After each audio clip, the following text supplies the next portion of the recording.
Hey, what's up YouTube? Today I'm reviewing Logan. It was directed by James Mangold and released March 3rd, 2017. There's definitely going to be some spoilers in this video, so turn away if you don't want to have anything ruined. It takes place in 2024. The timeline's a little bit sketchy, just like all X-Men movies are. The plot is inspired by the graphic novel Old Man Logan, which is about Wolverine's later life, past his prime after all the mutants have died and stuff, and his passing of the torch to X-23. If you don't know who X-23 is, she is a mutant that was created in the lab in the liking of Wolverine, has the same DNA of Wolverine, so she has all of his strengths, and she also has the adamantium skeleton. And in this movie, we see how Wolverine and X-23 meet. This is Hugh Jackman's final portrayal as Wolverine after 17 years of playing the character. This is his third solo film, to wrap up the trilogy. He's actually an alcoholic chauffeur in Texas in this one, so that just creates a whole other dynamic to the story.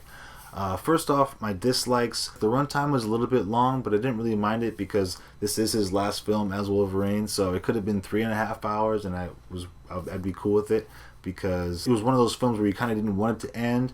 You just wanted to watch X-23 and Wolverine fight beside each other, for a long time. Next was Caliban, or however you pronounce his name. Was in X-Men Apocalypse and this one as well. Like, X-Men Apocalypse came out last year, and for him to be in this one and for the characters just to be so different, it just kind of threw me off a little bit. I just like consistency in characters and actors as well. But I do like Stephen Merchant playing Caliban. Next thing was the X-24. The whole fighting yourself, the whole clone fight thing, I really wasn't into. Though I understand it. I understand the metaphor that they were trying to represent there. People who follow Wolverine's arc, they understand that it's a metaphor for killing his demons or fighting his demons, and letting the light side of himself shine through before he passed on. The kid actors were another thing. Other than X-23, the kid actors weren't really believable to me. They're kind of mediocre, and they took me out of the movie essentially. Next, I want to talk about all the things that I did like about it. There were so many little Easter eggs in there. The comic book incorporation, how they did that and how they played that into it was great. Like, all the stories that had happened, all the movies that we had watched, all the comic books were based off of those stories. And like Wolverine said, half of them were fiction and half of them weren't. It was a great opening scene. Wolverine is laying down in his limousine, I guess trying to sleep or whatnot. And these guys trying to steal his hubcaps, I think, trying to steal his rims, and he ends up coming out and telling them you can't take them, and then they end up shooting him, and he comes back, and they end up fighting. And right off the bat, you can see how this is a rated R film, and how this was going to be something completely different than you'd ever seen. People are saying that this is the best comic book film to date, and I understand why.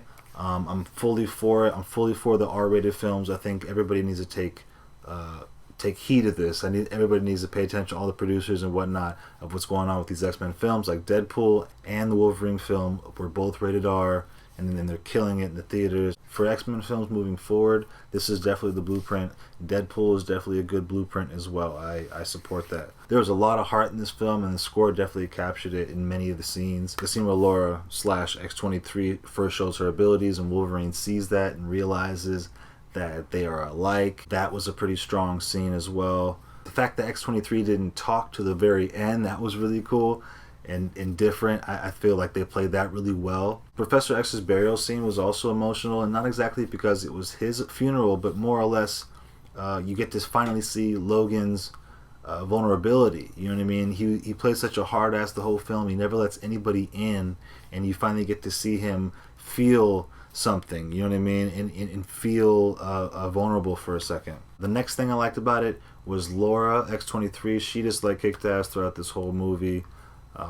Really carried it well for a kid. It was just really cool to see her and Logan together on scene and fighting together. That's what you just wanted to watch forever, you know what I mean? Them fighting back to back. Next is tilting the cross at the end.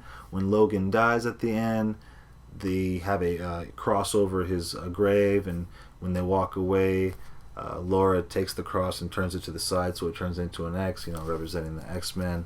So that was really cool. There's a lot of Easter eggs like that all throughout the film, such as when Wolverine pulled out his claw because it wasn't retracting correctly. That was pretty intense.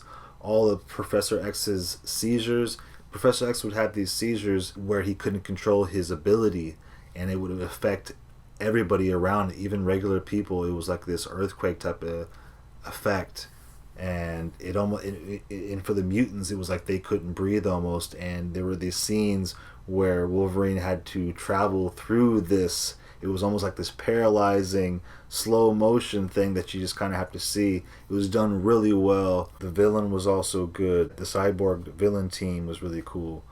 The bad guy, you know, he cracks me up. I don't know where the actor is from, but he's really good. People are saying it's the best comic book movie ever. Take that and run with it. Make all the X-Men movies rated R from here on out. I'm really looking forward to a strong sequel from Deadpool. I really enjoyed Deadpool 1, but essentially it was a huge love story, and I want to see Deadpool do his thing and kick ass without the huge love story shadowing his abilities and his capabilities. Like, I want to see 2 hours or an hour and a half of him killing it like that, doing that freeway scene. I want to see more of that, and him doing his funny shtick, his funny Deadpool shtick. Let me know what you guys think about the clone fight as well, X-24. Did you kind of think they took that a little bit too far? Was it a little bit too long? Could they have shaved some of that off, maybe somewhere in the third act? I thought the first act and the second act were great. It was somewhere in the third act. Wolverine has never been my favorite character, but I'm definitely an X-Men fan. Gambit has always been my favorite character, so I'm excited about the Gambit movie that's going to come out in 2018 or 19. I heard Channing Tatum is going to be playing him. I wasn't really excited about that at first, but doing a little bit of research, I'm a little bit more comfortable with it now. I'm actually excited about all the future Marvel stuff coming out. This year, next year, and 2019, there's like 6 movies a year coming out. So we have Guardians of the Galaxy in May, then we have Spider-Man, then we have Thor in November. So there's so much stuff happening. I can't wait to get to it. I'm going to be doing Ghost in the Shell and Life next, so be sure to subscribe, and I'll see you guys in the next video. Peace.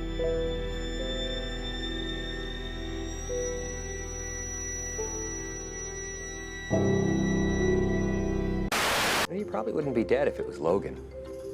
What has he got to change into? Guy wears a fucking tank top and a pair of jeans.